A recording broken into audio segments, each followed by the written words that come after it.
Hi, here we are in the galley of marzipan. I bet you think you know how to boil an egg. Well, you don't. I'm going to show you today how to hard or soft boil a chicken egg. At the end, I'll tell you about how you can have my full written recipe. Now, hard-boiled eggs are the instant and easy food for boaters and others who need an easily transportable, nutritious food. You get protein, vitamin A, B12 and D, as well as phosphorus and iron. They're easy to carry, store, and you can eat right out of the package once they've been shelled. And those shells can be used to control insects, but more about that later. And here are several issues that you may be having with hard-boiled eggs. First is removing the shells. Sometimes the shells stick to the white.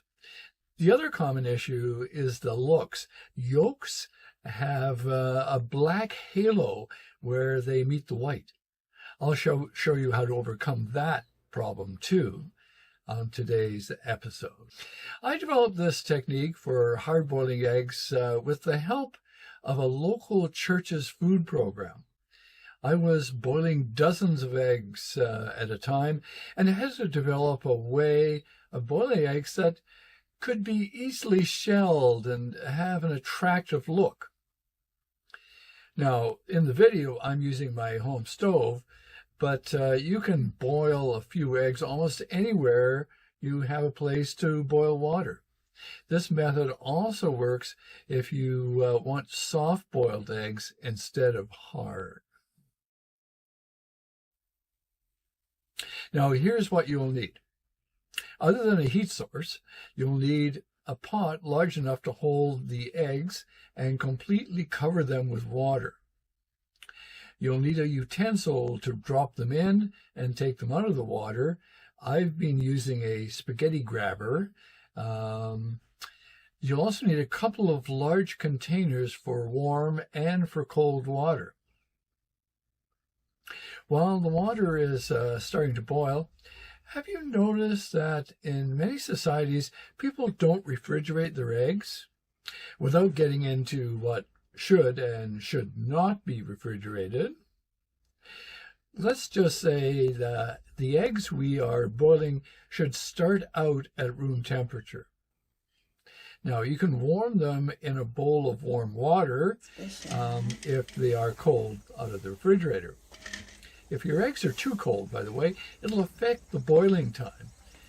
We are assuming the eggs will be at room temperature for all the instructions. Now, bring the pot of water to a boil and carefully place the eggs into the water using my utensil. As I was saying, I'm using a pasta grabber I bought from the dollar store. You'll observe that the eggs will start to give off small bubbles. This is normal, but eggs that float to the top should be removed as they may be bad. As an egg ages, gases build up inside the shell. These eggs may be too old for hard-boiled eggs. Some eggs may crack their shells lightly without losing much white. That's perfectly okay. Now, once the pot comes back to the boil, set the timer for 15 minutes. If you like your soft-boiled eggs soft, just leave them in for 6 or 7 minutes.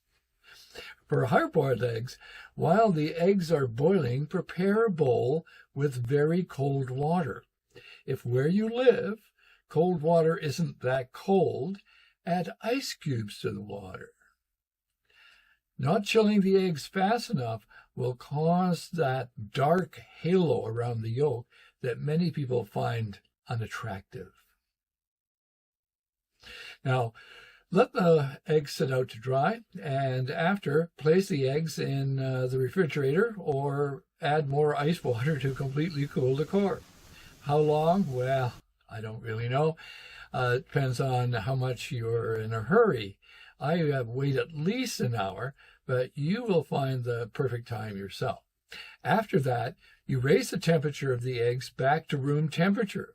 At this point, the production company is probably running a scroll disclaimer questioning my sanity. And I'm going to sing. The good old Duke of York, he had 10,000 eggs.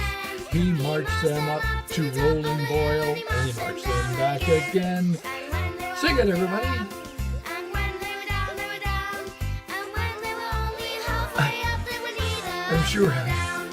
I'm sure I've got that wrong. Let me know in the comments below. Now, bring the eggshells back to room temperature. I must stress at this time that you do not heat the eggs to the core, just enough to warm the shells. Now, shelling is done in a specific fashion. You wrap the eggs sharply on the top and then on the bottom, and roll them out on the counter until the shell just cracks all over. At this point, in many cases, the shell will simply fall off the egg. If it doesn't, grab the bottom of the shell and start to peel. If you follow the directions, the shell will come off very easily, or slide right off, one or the other. Now, if you found this video helpful, please subscribe, give us a thumbs up, and tell your friends. Now, in our videos, we don't have any ads, no sponsors, no memberships, so we do need your support, and it doesn't cost you anything. Just give me the thumbs up and subscribe. Fair winds, my friends. Fair winds.